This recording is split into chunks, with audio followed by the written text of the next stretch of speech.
Assalamualaikum at magandang araw. Dumating kanina si magaling sa palengke at ito yung miyasukatian nas sa padian. Kahit hapon first pa rin itong mga nabili ni ama na galunggong. Tinatanong niya kasi kami kanina kung anong gusto naming isda. Tas sabi naman ng sister ko gusto daw niya ng galunggong. Nagka-cleave daw siya ng scabeche. Ganito nga pala ako maglinis ng isda. Hindi ako gumagamit ng kutsilyo para iwas sugat na rin. Kung minsan naman ipinuputulan ko ng ulo yung isda at pinapakain ko sa mga palaboy na pusa. Madalas kasi is nasasayang lang naman yung ulo ng isda dahil sa hindi naman natin ito madalas nakakain. Ako kasi kakainin ko lang yung ulo ng isda kapag bagong prito lang. Pag naman hindi yan bagong prito, itatanggalin ko lang yung ulo at itatabi ko na lang. Nakaka-enjoy nga pala maglinis at maghugas ng isda lalo na kapag ganito ka-fresh. Kapag kasi maraming pinagdaanan yung isda at medyo gutay-gutay pa plus mamula-mula pa yung mata, nakakainis na yung asikasuhin, parang gusto ko nang itapon na lang. Bali gagawin ko nga palang escabeche itong galunggong ayon sa kagustuhan ng kapatid ko. Kaya bubudburan ko itong isda ng asin, sabay minasahe ko na rin yan ng asin. Nilakihan ko na rin pala itong mantika na pagpaprituhan ko ng isda dahil 2 kilong isda itong peprituhin ko. Sa pagprito naman ng isda, dapat maingat tayo para hindi tayo matalsikan ng mantika. Minsan kasi bigla-bigla na lang puputok yung mata ng isda kasabay nun yung mainit na mantika. Minsan ba nga sa sobrang gulat ko inaisip ko na lang na baka yung tangke ng gasol yung pumutok. Ninenervyos kasi ako pag sagas ako nagluluto. Mas gusto ko kasi yung mga di kuryenteng lutuan. Nakapaghiwa na rin pala ako ng mga gagamitin ko mamaya kaya ng ginger, kamatis at bawang. Nakaready na rin pala itong dinikdik na sakurab na maraming halong sili. Ito nga parang lulutuin ko escabeche, iba sa mga nakasanayan yung style ng pagluluto. Ito kasi yung version namin. Una ay naglagay lang ako sa ilalim ng kaunting kamatis, bawang, ginger at palapa. Hindi na rin ako nag-add ng sibuyas dahil wala kami noon.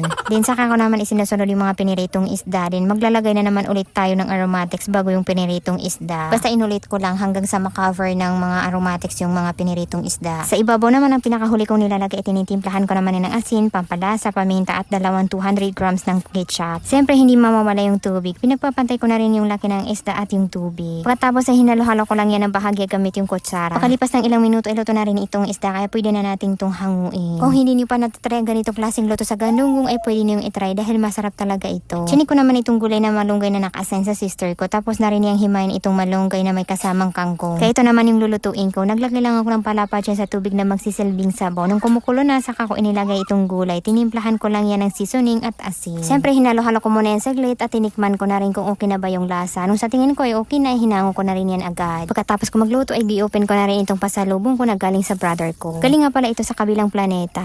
So yan nga, as you can see, meron tayong singkamas. Oo, tama po kayo ng dinig, singkamas po ito at hinipatatas. Meron din pala itong kasamang 3 green na apple. 2 na pala yan dahil yung isa ay binigay ko sa pamangkin ko. Na-excite akong kainin itong green na apple kaya ito yung una kong inasikaso. Pag nga pala hiniwa itong apple ay hinugasan ko muna yan kanina dahil may mga nakadikit siya ng mga lupa. Hindi ko na rin pala babalatan itong apple dahil sabi nila nasa balat daw yung vitamins ng apple.